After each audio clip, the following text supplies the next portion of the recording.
سفر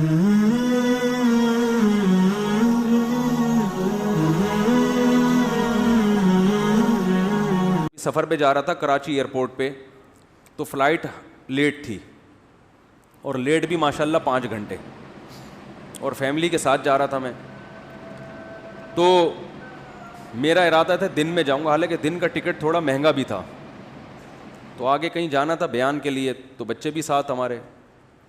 تو میں اکثر کوشش کرتا ہوں کہ کہیں سفر کروں تو بچوں کو ساتھ لے کے جاؤں. یہ میں شو مارنے کے لیے نہیں بتا رہا، یہ میں آپ لوگ کو اس لیے بتا رہا ہوں کہ حتی الامکان سفر میں اپنے گھر والوں کو تھوڑا سا عزت بولو بھائی دے دیا کریں معذرت کے ساتھ، ٹھیک ہے نا.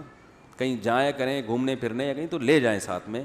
اگر اللہ نے مالی وسائل دی ہیں، گنجائش نہیں ہے تو پھر بیگم کو بتا دے بیگم یہ انڈے گھر میں لانا مشکل ہو رہا ہے، تو میں جہازوں میں گھمانا شروع کر دوں. جہاز میں نہیں، ٹرین میں لے جائیں، ٹرین میں نہیں بس میں لے جائیں.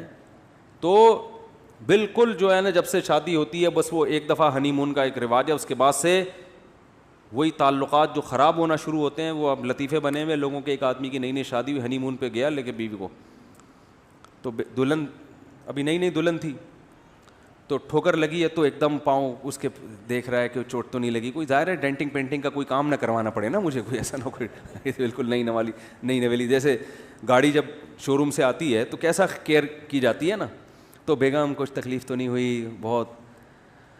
پھر 2-4 سال کے بعد دوبارہ کہیں سفر ہوا تو ٹھوکر لگی. اب تھوڑا سا اسٹائل کیا ہو گیا، چینج ہو گیا. بس اچھا ٹھیک، تھوڑا خیال کیا کرو. 4-5 سال کے بعد دوبارہ جانا ہوا، ٹھوکر لگی. ارے اندھی ہو اندھی ہے نظر نہیں آتا.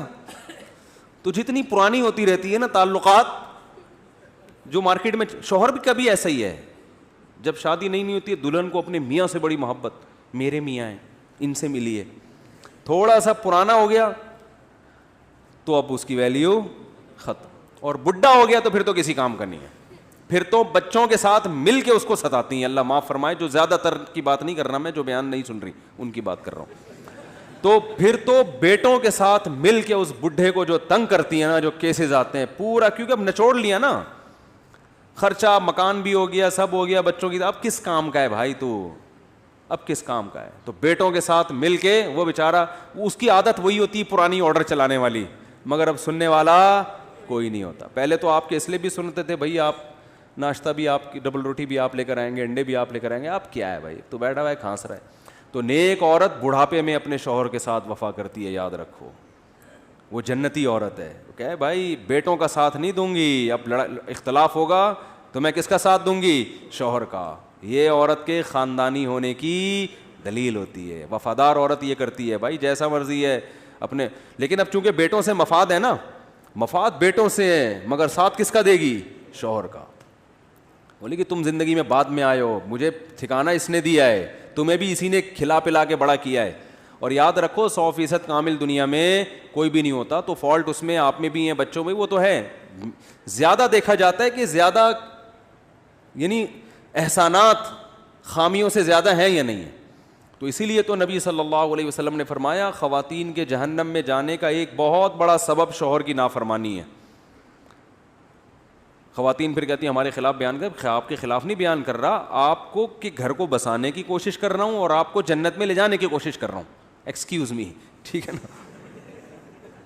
تو محبت کر لو اس بیچارے مکھنچو سے جو تمہاری زندگی میں آ گیا ہے، ٹھیک ہے نا. پہلے تو تلاش کرتی ہیں وظیفے، کوئی اچھا رشتہ مل جائے کہ وظیفے بھی کروا لیے اور دعائیں بھی ہو. جن کی بیچاریوں کی نہیں ہو رہی ان کی زندگی دیکھو کیسے گزر رہی. ہاں کوئی بہت خراب ہو، ظالم ہے، تو ہم تو پھر خود ایسی خواتین کو کہتے ہیں اس سے علیحدگی لو. پھر ہم اس مرد کی حمایت نہیں کرتے جو اپنے بیسک حقوق ہی ادا نہیں کر رہا. خام خواہ میں گھر میں چنگیز خان کی طرح داخل ہوتا ہے، بات ہی نہیں کرتا. بعض لوگ ایسے بھی ہوتے ہیں بچوں کو پیار نہیں کر رہے، ان کو ٹائم نہیں دے رہے. تو میں سفر پہ جا رہا تھا تو بچے بھی ساتھ تھے. اب فلائٹ 5 گھنٹے ماشاء اللہ لیٹ. اب بیٹھے ہوئے کہاں جائیں 5 گھنٹے کے لیے. تو بیٹھے بیٹھے پھر میں ایسے موقع پہ فائدہ اٹھاؤں، واٹس ایپ میں جتنے پرانے قبل مسیح کے میسج آئے ہوئے ہیں، کوئی پرانے تعلقات والے، ان سے فون کیا، سارے نمٹو. وہ لوگ بھی کہتے ہیں آج مفتی صاحب کو ہو گیا ہے، کاش تو بڑی لمبی گپ شپ لگا رہے ہیں، بات چیت کر رہے ہیں، کبھی فون نہیں اٹھاتے تھے. تو سارے ایسے نمٹا دیتا ہوں. تو میں بیٹھا ہوا تھا, ایک خاتون آئی, بالکل ہی لبرل قسم کی خاتون, حلیے سے لگتا ہے نا کہ کوئی زیادہ مذہب کو فالو نہیں کرتی. کہا مفتی طارق مسعود صاحب ہے. میں نے کہا جی ہاں. کہہ رہی ہے میں 2-3 سوال آپ سے پوچھوں گی, لیکن آپ مجھے بتائیں غصہ تو نہیں آئے گا آپ کو؟ میں نے کہا نہیں انشاءاللہ. سوال پہ نہیں آئے گا, اگر کوئی سوال پوچھو تو نہیں آئے گا. اب گالیاں دینا شروع کر دو مجھے تو پھر بھائی کوئی سوال تو کچھ بھی پوچھا جا سکتا ہے نا. کہہ رہی نہیں, میں نے بعض مولویوں کو دیکھا ہے ان سے کوئی سوال پوچھو تو ایک دم وہ کفر کا فتویٰ لگا دیتے ہیں. میں نے کہا بھائی آپ نے جو پوچھنا ہے آپ پوچھیں. بعض لوگوں کے دل میں, اب میں یہ اس خاتون کا واقعہ کیوں سنا رہا ہوں, واقعی اس کو اشکالات تھے اور یہ چاہتی تھی میری کنفیوژن دور ہو, تو اس کو اس اشکالات کے جواب الحمدللہ مل گئے. تو وہ انہوں نے وہی اشکالات جو غیر مسلمین کے ہوتے ہیں نا, نبی نے شادی اتنی کم عمر لڑکی سے کیوں کری, ان کے جو 2-4 یہی گھوم کے ان کے کو بیچاروں کو کچھ ملتا ہے ہی نہیں. ٹھیک ہے نا, کہ نبی نے شادی اتنی کم عمر خاتون سے کیوں کر لی, امی عائشہ سے, اور پھر یہ کیا حکمت تھی, وہ میں نے بتایا ان کو, خیر مطمئن ہو گئی جواب سے. اور 2-4 اسی قسم کے اشکالات جو کامن ہے, جو اکثر لوگ پوچھ رہے ہوتے ہیں. تو کہنے لگی کہ میں نے کہا اب بھی کوئی اعتراض ہے نا آپ کے ذہن میں پوچھ لیں, فلائٹ تو 5 گھنٹے لیٹ ہے, بلا تکلف پوچھیں. پھر کہنے لگی غصہ تو نہیں آئے گا؟ میں نے کہا نہیں آئے گا. تو خیر وہ انہوں نے پوچھے, پھر انہوں نے نمبر بھی لیا کہ کوئی, میں نے کہا میں فون اٹھاتا نہیں ہوں لیکن کبھی اٹھا لیا تو آپ, اور پھر میں نے کہا کہ دنیا میں بہت سارے علماء ہیں, کسی سے بھی کوئی بھی سنجیدہ عالم آپ کے سوال پہ غصہ نہیں ہوگا. آپ کو پتہ نہیں کس مولانا سے آپ کا واسطہ پڑا ہے جو غصہ ہو رہا ہے. ہم نے تو دیکھا ہے علماء غصے نہیں ہوتے. غصہ جب آتا ہے انسان کو جب آپ کا مقصد سوال نہیں ہو بلکہ آپ کا مقصد دوسرے کو نیچا دکھانا. تو یوٹیوب پہ جو ملحد اور ایتھیسٹ لوگ کام کر رہے ہیں نا, ان کا مقصد اشکالات نہیں ہوتا, یہ تمسخر مذاق اڑانا ہے. دیکھو یہ خاتون بھی لبرل تھی, بالکل لبرل اسٹائل ان کا, لگ رہا تھا مذہب سے کوئی ان کو لگاؤ, لیکن کچھ اشکالات کی وجہ سے نا, تو اب آتے ہی یہ میرا مذاق اڑانا شروع کر دیتی ہیں. یہ بچے آپ کے ہیں؟ ہاں جی میرے ہیں. یہ کوئی انسانیت ہے؟ 5 بچے تھے میرے ان سے نا, یہ 5 بچے لے کے آپ گھوم رہے ہو, انسانیت ہے؟ بچے 2 ہی اچھے نہیں ہوتے؟ اور پھر ایک مولوی کی تصویر دکھاتی مجھے, یہ دیکھو اتنی موٹی توند والا, بکرے کھا کے, اس کا کہتی مفتی صاحب مجھے اس کے بارے میں وضاحت کریں. تو میں وضاحت کرتا, میں کہتا بیوی اپنا راستہ لو بھائی, جاؤ ہمارا ٹائم ضائع نہیں کرو. تو جو آپ کو اسلام کے خلاف جو کچھ ملے گا نا یوٹیوب پہ, اس میں تمسخر کا لہجہ, تمسخر, مذاق, ہنس رہے ہیں, تو یہ صاف اس بات کی علامت ہے کہ آپ دوسروں کو درس دیتے ہو کہ ہم, یہ مولانا لوگ جو ہے نا وہ کیا کرتے ہیں, یہ غصے میں آ جاتے ہیں اور یہ مذاق کرتے ہیں اور یوں کرتے ہیں. بات یعنی ان کو ایٹیٹیوڈ نہیں ہوتے.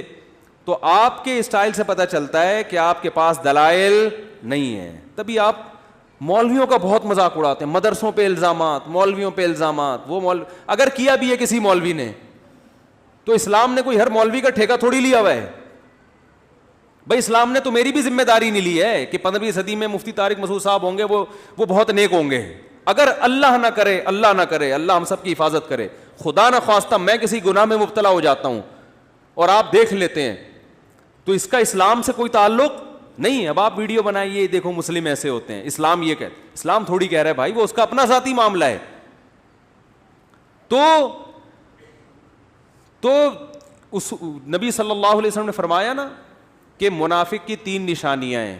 ان میں ایک علامت آپ نے بتائی کہ جب وہ جھگڑا کرتا ہے, بحث کرتا ہے تو گالیاں دیتا ہے. مجھے یہ حدیث سمجھ میں نہیں آتی تھی, اب سمجھ میں آتی. تمسخر بھی گالیوں کی ایک قسم ہے نا, یعنی دلائل نہیں ہوتے تو الٹے سیدھی ہانکنا شروع کر دیتا ہے. الہی